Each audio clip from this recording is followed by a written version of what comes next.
Hey guys, this is Mel, and I am back today to talk about something different. First off, it is April 14th, 2020 that I'm recording this on, and I really want to talk to you about something different. That if you've seen any of my other recap review type videos, you might see either my own excitement or me talking about it a little bit here and there. But this video I want to dedicate it to crossovers, or the idea of crossovers on in a live adaptation version, or in the visual medium that is TV, or mostly TV, but you could see it in film as well too. And I just want to talk a little bit about it, what I think as a viewer makes it a good crossover moment or opportunity, or if I think it is executed properly. Also, I want to talk about this not only from a fan standpoint, but also because I am a screenwriting student, and one of my dreams would be able to not only write for a TV show, but to write for my own TV show where I could be a showrunner or a part of the huge developmental process of it, and hopefully have that expand out to have crossover opportunities. So just more of like a double-sided thing of like me also learning about the different phases of storytelling, and me noticing certain little aspects as I'm only a third into my program. And it has me thinking of a lot of things, new different ideas. And I just want to talk to you guys about how I think those could also be implemented when you think about crossovers. So I will try to do this in 30 minutes. But again, huge spoiler alert for any show I'm talking about in this video. Just like, I'll mention in a moment which one specifically you got to look out for, but just be aware. These are just strictly my opinions, my observations. I just want to share this with you guys and hopefully generate a conversation to figure out what you guys think about the topic as well. And just keep the conversation going, especially during this time where we're supposed to be physically distant from people, and during this pandemic. I mean, even right now, I'm still trying to get used to the fact that I'm not seeing my classmates for 40 hours a week like I've been doing for the last 6 months. So just want to bring something different to my channel, since we also are a little bit on a hiatus when it comes to new episodes as well. So I'll start the timer right now, and let's first start off with what I mean by a crossover. So essentially, when you think of a crossover, initially you're going to think of the way I'm going to say it is it's between two shows crossing over into each other's worlds, when initially the two shows were originally created to be two separate entities. So, for example, Supernatural is its one own show. Had it established that with Scooby-Doo, it was a TV show within Supernatural, so it already had that set up. But then in season 13, episode 16, they actually had a crossover moment where Supernatural actually crossed into the world of Scooby-Doo. So that is a crossover moment right there, I would say. It's good. It's very different in a way, as opposed to different shows that are intended to cross over because they were created for the sole purpose to remain in that same world. So this is in regards to like parent shows and the spin-offs that come afterwards. Essentially, you would expect that the spin-off takes place in the same world the original show took place in. So you would assume they share the same world, and you'd assume that there would be crossover opportunities between the original show and its spin-off. So that's a little different because from the beginning, the spin-off is created with the mindset that it is going to be connected to the parent show, as opposed to two separate shows like Supernatural and Scooby-Doo, who were created without any purpose to cross over with each other, somehow coming together later on to have a crossover moment. So that's kind of how I'm going to be defining the two. Also, I might switch between like series and shows, like as a definition wise. But when it comes to like as a whole world, I might just say franchise or universe. For example, up on screen, there will be some examples listed of some universes. So for example, the NCIS franchise, which has its three particular has its parent show followed by its two spin-offs, which essentially were created to be in the same world of itself. And then it has crossed over with 5 separate shows with any of the 3 that were originally established with NCIS's universe, and now they've included it so that all these 5 shows are now included with the 3 shows. So it's kind of similar like that. Also, you do have the Chicago franchise, which has its Chicago Fire as the parent show, and then it had its 3 spin-offs, 3 spin-offs connected together, but then also later on crossing over with FBI and Law & Order SVU, which both started off as separate entities as well. You also have the Grey's Anatomy's franchise too, same thing. It now has 4 different segments that are set to take place in that same world. I'm not going to talk about in detail about these 3 franchises, just because these 3 worlds are set with the premise that it's the same world that resembles our own.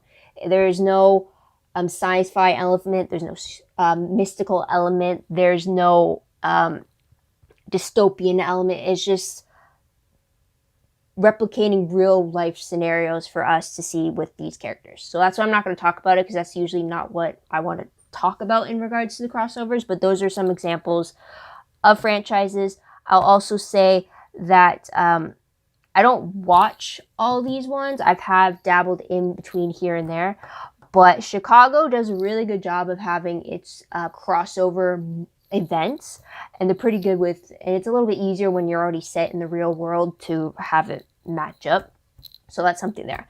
Another one that you might not realize is that Disney Channel, up until 2015 that I know of, has a lot of their shows connected with each other. So this is an example of a crossover opportunity, because as of 2015, up on screen, you'll see the actual flow chart I created, but there's about 19 different shows, 14 if you don't count any of the spin-offs, that are solely different and were created specifically in their own entity. And then later on, Disney found a way to connect their characters in one shape or another, which allowed them to have this crossover opportunity, but also establish that they share the same universe somehow. So again, it's a lot of different genres all those 19 shows are mixed with, but based on the flowchart, you can see what I mean about how like they're all connected. So I'll leave it at that if you want to go have a look a little bit more about that as well. Or if you want a separate video about that in particular, just let me know in the comments down below. I'm sure I could dig up the papers I did back in 2015 when it originally came down to it during their 7-show event for Halloween. So there's that. Now, specifically this video, I wanted to talk about the CW's Arrowverse, and then also the CW's Vampireverse.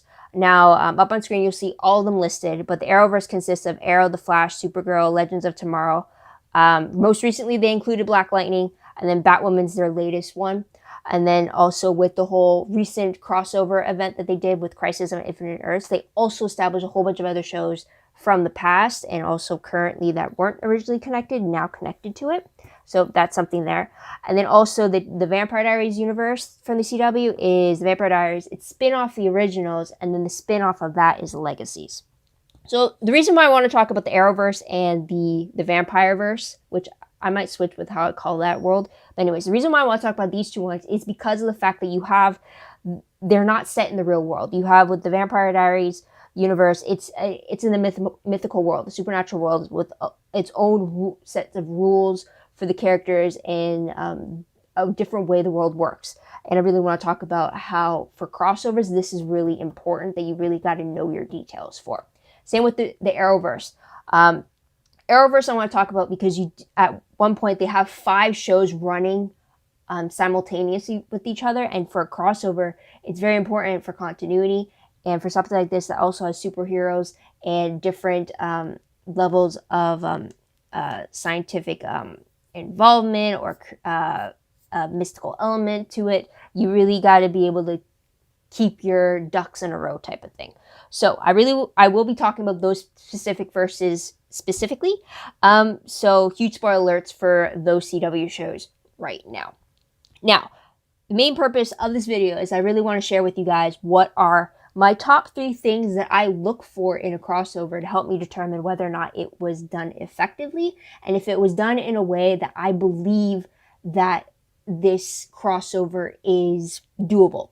Because if you don't know already, before I started this YouTube channel, since like 2009, I was actually a fan fiction writer. A lot of my interest in writing my own fan fiction was with crossovers. I wanted to cross one TV show with another TV show. Usually it was obscure ones that weren't many options to read from, so I didn't write for the sole purpose of gaining views. I wrote these crossovers because they interested me, and then I posted them, and it just so happened if you were able to find it and agreed to like it, then like, yes, by all means, I'd be happy to share some more with you type of thing. But my main goal as a crossover writer for fan fiction was the fact that if I'm going to merge these two shows together, I got to do it in a way that is believable. So for example, the last crossover I had done was between Supernatural and Arrow, which ties in with the whole Arrowverse. And because those are both two strictly different genres, especially depending on where in Arrow you're entering into it. So originally it started, the first one I had done with Arrow and Supernatural, it was between season 2 of Arrow. So before they introduced meta, before they introduced the magic, before they introduced any of the comic book-esque type of thing, where it's really just human on human action going on there. And then with Supernatural, it was all mystical, supernatural elements to it. So when I'm writing a crossover, I had to figure out a way, how could I still remain true to both of these shows, yet still make it believable that they would still share the same world? What is a way that I can include the Arrow into a supernatural world? Or how can I include Supernatural in a very vigilante-esque type of world? And do it in a way that is believable. No crack stuff, no cheesy like cliches or anything like that. My whole goal as the writer is trying to figure out how to merge them seamlessly to the point that you can't tell that they were actually two separate shows of two different genres. So that's usually my goal as a writer. I usually try to stick with that for the last 10 or so years when I was writing for crossovers. And that's something I always want to see in regards to crossovers on TV. A little bit, I shouldn't have that issue when it's shows crossing over with shows that were already meant to share the same universe. Like the whole purpose of them creating the Flash with Arrow is because the Flash was a spin-off of Arrow, so therefore you're creating the Flash to be a part of the Arrow world. It's very different as opposed to when like originally Supergirl was not set to be part of the Arrowverse for season 1, and yet it joined the Arrowverse in its season 2. So they had to find a way to, how are you going to explain whatever's happening on Supergirl and the differences there? How do you explain that still coinciding with the Arrow and the Flash during that time? And they did it by saying it was on a separate Earth. So it's keeping up with things like that. So I wanted to share what I look for, what I think needs to be addressed, or at least you have to have it in your mindset when you're creating stories, and you have to be careful to still remember it and not forget the fact that you have all these other shows that still apply to the story you're telling it. Like, if you're gonna have some big massive alien invasion on a planet on one show, and it's supposed to be this huge thing, end of the world type of crisis, like stakes at risk here, then you gotta show whatever repercussions happen after this event, you gotta show those repercussions happen or follow through on the other shows that are connected to it. If you don't do that, then it's like it's not as big world in danger risk that you had initially stated. All right, so before I explained all that, let's go through to what the top 3 items are. And then I'll also explain it a little bit more, and then I'll tell you which between the Arrowverse and the Vampire Diaries I think does it best and why. So 3 things are timeline or progression, and that is for the characters, how I'm more thinking of like which is the best way to have a character progression or a timeline, so it's like days passing and stuff like that, which is best for a crossover moment or which works. So that's one there. The second one is consistency or continuity. So that's really keeping in line with whatever happens on one show, you have to remember it still applies to the other shows type of thing. And the third one is crossover opportunities. How often or how well do you actually see characters from one show crossing over into another show and vice versa? And how often or to what extent does this happen? So with that said, let's talk about timelines and progressions. So essentially, it's a little trickier. With the Arrowverse, the Arrowverse is a really good thing of matching the timelines of the characters with the viewer's timeline. So usually if it's a Christmas episode, it's going to be airing around Christmas time for us as the viewers. And then we usually go on like a winter hiatus break. And then by the time we get that mid-season premiere, for us, it's usually the viewer, it's like 6 weeks or so. So usually with the Arrowverse shows, they're pretty good at making it so that for the characters, it was also 6 weeks between the mid-season finale and the mid-season premiere. So with their shows, they're pretty good in establishing, oh, that happened a week ago, or like stating specific dates, saying like, oh, that was a week ago, or that was 6 months ago, or it's like letting you know how long it's actually been for the characters, and they're pretty good in trying to line it up with the viewers. So if there happens to be like a little mid-break hiatus that ended up being 2 weeks, for the characters, they'd also put a 2-week break between them as well. And usually if they're picking up where they left off previously, they usually have an explained time jump in the episode as well too. So in that sense, especially when you're having 5 shows airing all at once, it's definitely important to keep that timeline consistent, where it's like, oh, the characters are all dealing with Christmas at the exact same time. And usually it's a little trickier when you're trying to binge watch them, because then it's like, well, do I binge watch all of one season for one show and then go to the next show, or do I binge watch it all, like I'm watching all of episode 1s for all the shows, all of episode 2s, and like keep it in the same air date order. But otherwise, they're pretty good in aligning it when it comes to that stuff.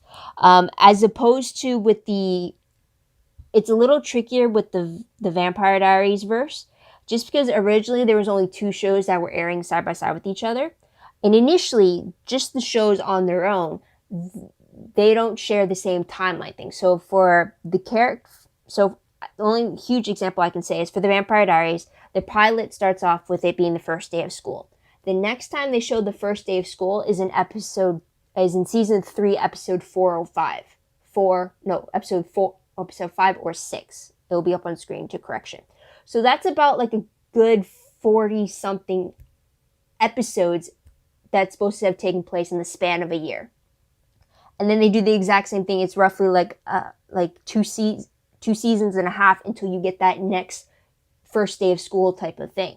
So it's like, you never know if like that one season is actually a month and then you're going to make your time jump, or if it's supposed to be 2 months. It's never consistent where it's like, oh, that episode, the previous episode was a week ago, and then a week ago and a week ago. Sometimes it would go like, oh, it's the day after the events of the previous episode, and then the next episode, it's the day after the events of the previous episode. So it's like, it's never consistent. So a lot of the times it's hard to try to use calendar dates or even mile markers to try to figure out, okay, I'm at that part in the year, or like and then when you're trying to put in another show and trying to match it up that way, it gets a little harder. And it's a little trickier. Plus also with the Vampire Diaries and the originals, they both had a huge time jump in season 7 of the Vampire Diaries and season 3 of the originals.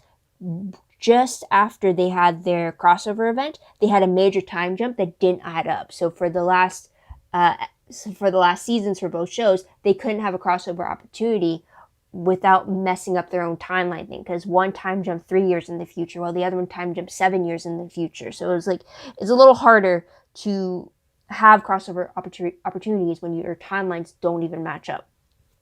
So I'd have to give it to the Arrowverse for that. They do a really good job of trying to match it. So if for the characters, if it's really been 2 years for them to experience such a character development, then for us as the viewers, it's going to be about 2 years as well too. So like we're experiencing it with them.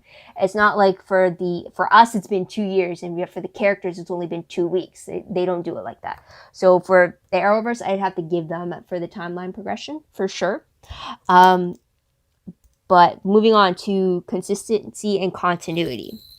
Now, if you watch any of my videos before, for any show, regardless of which one, you'll know that I have a huge thing about continuity in regards to story.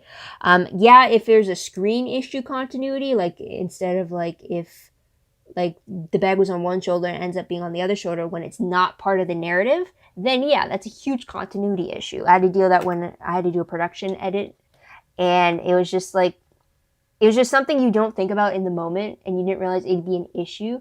But it was just from someone's hair being out of place. And when you're doing the edit and you notice it, and it's just like, it bugs you so often. It's like, how do I fix that? And you find out you can't. It's like, oh. But like, it's just one of those things that it annoys me. But to have it done on a narrative level, I just find that you're trying to not have continuity issues because you don't want to have, you never want to create a situation where something you in the story happens and it pulls your viewer out of the story. So for me, an issue is that if something is so strikingly obvious or wrong, or it just does not fit with what the story has been showing me so far, there could very well be an issue where I'm not paying attention to the story at all anymore, and I'm more focused on trying to figure out, well, why does that not work? How could I make that work in my head before I continue on with the rest of the story? You never want to have that happen. You want to be able, as a viewer, I want to be able to watch what I'm watching and be lost in the story. It's a form of escapism. You're supposed to be able to tell a story and be able to be believable and bring me into it enough that I can forget that it's a fake, that I can forget that it was just written out and that these aren't actual real characters, because you want to draw people in and have them be connected to these characters. You want them to feel what they're feeling. You want to have them build a connection with them. And if you have a moment that breaks the continuity or the connection that you have with them, and it just has you question like, wait, what? That doesn't make sense. Why does that work? And you're just lost from that story. You never want that to happen. I never want to be able to have that. I never want to feel that as a viewer, but I never want to write something that brings that disconnect at all, unless that was my intention to bring disconnect. So a huge thing is that the Arrowverse for me personally, I don't think the Arrowverse does a good job in keeping continuity, just because they have 5 different shows going on and they have a lot of huge, big scale things happening on each different show. If they were just their own show, then it wouldn't be an issue. But the fact that they all exist in the Arrowverse on this one Earth, aside from Supergirl up to recently, but like on this one Earth, then I would assume that what's happening on one show should affect the other 2 shows. So mainly from 2012 to recently, so like for 8 years now, they had Arrow, The Flash, and Legends of Tomorrow existing on one Earth. This recently, they added Batwoman onto it. And after Crisis, they included Supergirl on that Earth. But Supergirl, for the first 4.5 seasons, were on a separate Earth, so whatever they did wouldn't affect any of the other shows. But for the other shows, anything that happened on a bigger scale is technically, theoretically supposed to affect the other shows because they exist in that same world. So if you're going to have a huge in-danger moment, like, okay, so for example, if you're going to have the Crisis on Infinite Earths effect, if you were to only have that play like a huge thing on one show in the Arrowverse, and not have mention or have any repercussions from it in the other shows, then the viewer is left questioning, well, how can that be such a huge impact and such a catastrophic event in one show where it could wipe out the multiverse as they know it, and then not have it play that same magnitude issue on the other shows connected to it? It's more of like you're not paying attention. So that is something that like I have an issue with, because the Arrowverse has done it a lot of times. First off, The Legends of Tomorrow is all about time travel, which kind of contradicts any changes they change in the timeline should affect the other shows, yet they don't. But it's a fun show to watch just for all the comedic elements to it, so I let that slide. But then you have the introduction of supernatural characters on Legends of Tomorrow on a public scale, and yet you don't have any ramifications from it on Arrow or The Flash when they share the same world, or even on Batwoman for that matter. So it's stuff like that. Or if you have a huge timeline change, or last year in 2018 and 2019's television season, Arrow, The Flash, and Legends of Tomorrow all dealt with characters from the future coming to the present. All different points in the future, but they're all telling different futures. So you have a 2040 future showing on Arrow, which should affect the 2042 future that showed on Legends, which should affect the 2049 future on The Flash. And yet at different points of these 3 future timelines, they don't connect with each other when they should. So it's just like inconsistencies like that really bug me when I'm trying to figure out, well, how are they supposed to still connect if you're not having them further connect in this capacity? So that is something there that's an issue. The reasons why the Vampire Diaries verse works with continuity is because of the fact, well, for Legends, or not for Legends, for Legacies, it takes place after Vampire Diaries and the original. So it's already taken what happened in those two shows and building it as its backbone and its history. So Legacies is pretty good of not only maintaining what those two had built and established, but it builds on it and further establishes while also making a lot of callbacks to what was shown in the two previous shows. Now, when it was just the Vampire Diaries and the originals, they did a pretty good job of keeping with the mythology. And then when they had to branch out and expand on it a little more, they explained why it was featured on one and not the other, why it was more of an importance on one show as opposed to the other. The only issue I had, though, with this verse is the backstory between the original family themselves that was established in the spinoff was very different with what was established in their introduction on the Vampire Diaries. They were introduced as being very reclusive. No one knew much detail about them except the fact that they were the most powerful vampires ever created. No one even knew that they were an actual family that ended up being the first family of vampires. It wasn't just that they were the first vampires of creation. They were actually a family first who ended up getting turned. And they built up this whole mystery around them in the Vampire Diaries. And yet on the originals, they established that a lot sooner than they said, people actually knew who they were, what their real names were, who they were, how to get close to them, and where to find them. When beforehand it was established that you were hard to find, only the closest in the inner circle knew where they were, type of thing. So it's like contradicting stuff like that is annoying for me. But again, you have to really plan it out. That's why as a writer, a lot of the reasons why I get stuck on story development is because I want to figure out all these little things. I want to figure out how am I going to connect everyone together and have it still work, than trying to think of an idea later and then have it contradict what I had stated previously in order for me to use it. And I don't want that. I never want anything to contradict unless it was intended to contradict for a reason. So that's something there. So for continuity, I'll give it to the Vampire Diaries universe. But it still has its issues. And it shouldn't when it was strictly made as a spinoff. But anyways, I'm getting carried away. So third and final thing I want to talk about is crossover opportunities to begin with. So this is whether it's either name drops of the characters, which is very easy. You can do it in a script, and it's very easy to do to establish not only does the character still exist in the world, even if we don't see it, but it's further establishing the fact that these characters do have lives outside of what we actually see them doing. They could still hop over to the other show, even though we don't see it, and still hang out or give them a phone call or anything like it. It just further creates the illusion that these are real people. So name dropping is always a great opportunity. Both shows actually do it really well. Legacies did it really well. When it was Vampire Diaries and the originals airing together, they did a lot of name dropping moments, or in a way that helped you align which part in each show they were matching up with. And then with the Arrowverse shows, they do a really great job of even name drops here and there, either from the past or from the future, like past characters or like from like past events and stuff like that. So they're pretty good name dropping wise. Now, if you were to forget budgeting and scheduling limitations at all, we'll talk about crossover opportunities. So even further in more of the physical sense of us actually seeing them on screen. So the Arrowverse does a really good job of this, especially with their annual crossover events around like just before the holidays. It does really well. The formats do vary in regards to how they do their multi-episode part crossovers.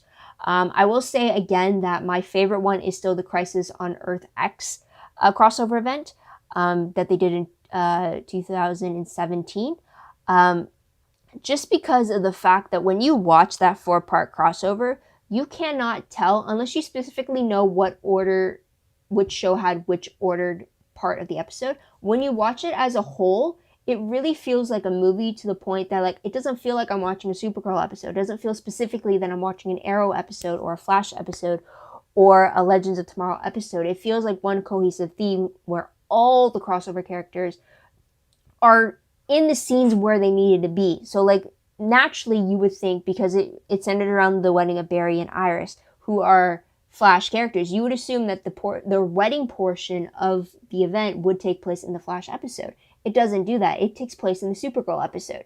And then a lot of characters from Supergirl actually appear in the other parts of the crossover as well.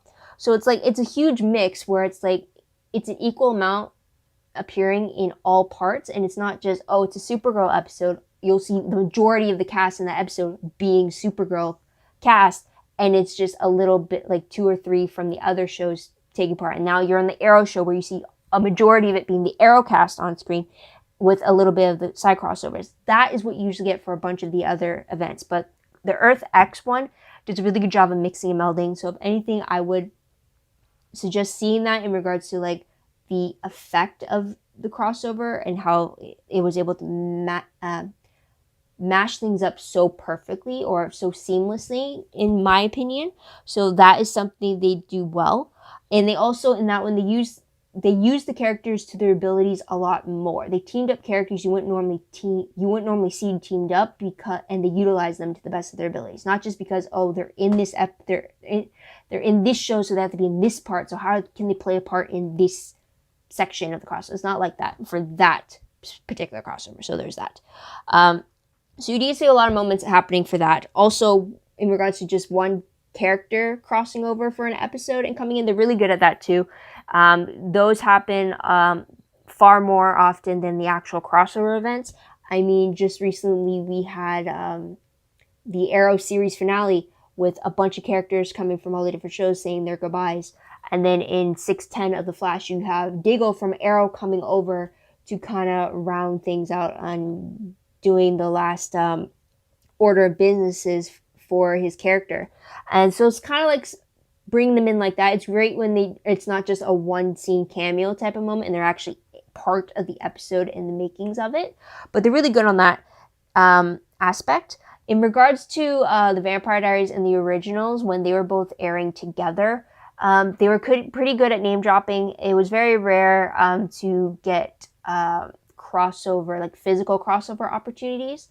With Legacies, it's a little easier, but again, for them, it's calling more for the narrative so it's really, if the narrative calls for this character to return or to be seen, then they try to make it work and try to bring it out that way. Because with the format of the Vampire Diaries verse is the fact that it's more narrative and more character driven, or not more narrative driven, more character driven and more action driven. And the fact that like each episode is, and the timer just won, each episode continues based off what was previously done with those characters. While with the Arrowverse, its usual format is on a case by case level where they have a meta they have to deal with, or they have a criminal activity they have to stop, or they have a blip in the timeline that they have to change, or they have like some type of attack that they have to find and stop. That's a little different because that's more case by case, as opposed to with the Vampire Diaries and Vampire Diaries verse, where it could be multiple episodes dealing with the same storyline type of thing. So for them to have a character coming back in a crossover capacity, which they just did this season alone, which is season 2, they had Freya from the originals crossing over for 206, and then they had Kai from the Vampire Diaries crossing over in episodes 213 and 214. Yeah, or is it 213 or 212? No, 213 and 214.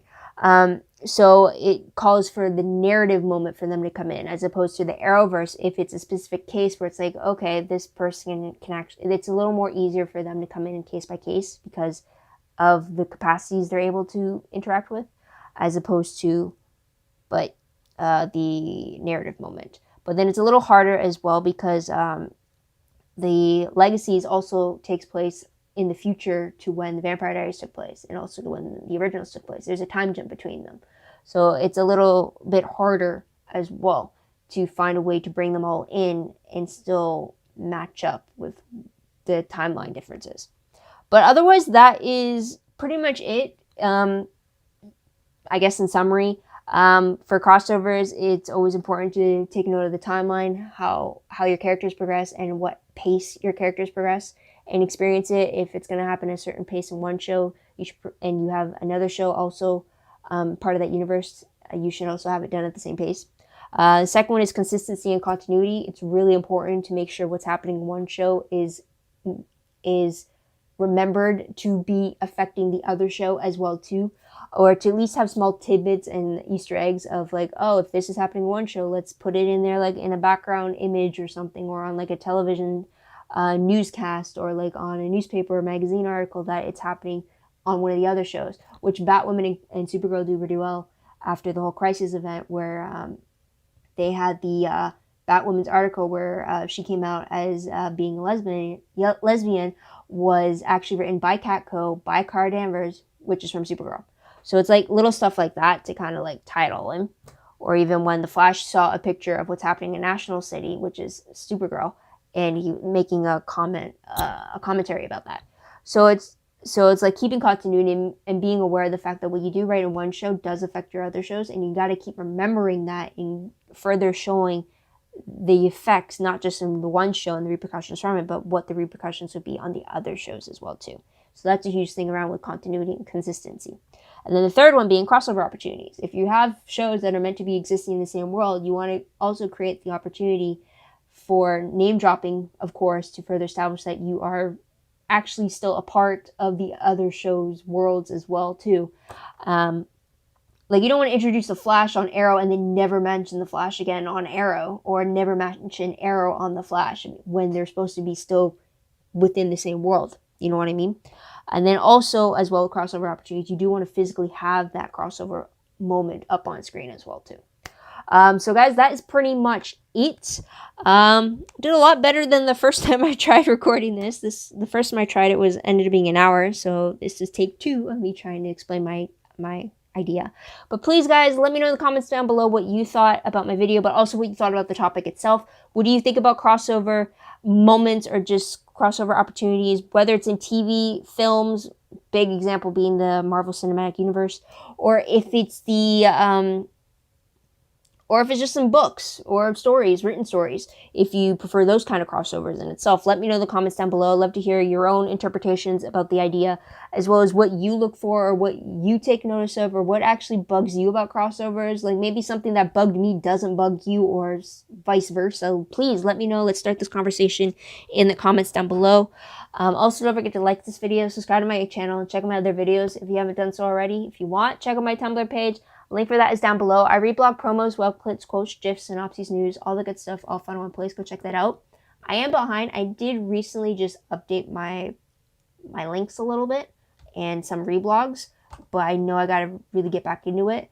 I don't know if I will be able to as quickly, just because school starts back up for me again on Monday, and that is online schooling. I'm still staying at home and being physically distant to do my part in stopping the spread of COVID-19. So just a reminder there. But continuing on, WordPress, link for that is down below. Anything I post online is connected to WordPress. It's a little more organized. It's a little bit more in detailed, but still a work in progress once as well. And you'll find any of my other links too on there as well. But that is pretty much it, guys. So thank you so much for tuning in. Thank you so much for your patience. I hope you come back and check in on my other videos. And click that notification bell, because at this time there's no set schedule, because I don't know when new episodes are coming back for me to talk about. So I might just post a random video, or I might just talk about something like this again. Or if you want, put down your own suggestion if it's anything kind of similar to this, TV related, that you want me to talk about or give my opinion about. Let me know in the comments down below. I could definitely check that out too. If it doesn't contradict with my school schedule that's coming up, then sure, I'll give a look at it. But otherwise, guys, again, thank you so much for tuning in. I hope you guys have a great day, great week wherever you are. Please stay safe. Please stay healthy. Please do your part in sticking with physical distancing, social distancing. You can still call people up. You can still video chat. Technology allows us to still connect with people easier than ever before. But just stay physically distant. Do your part to flatten the curve, because I don't think any of you want to keep doing this for many more months afterwards. But yeah, just do your part. Stay safe, stay healthy. And until next time, guys, this is Mel saying bye and take care.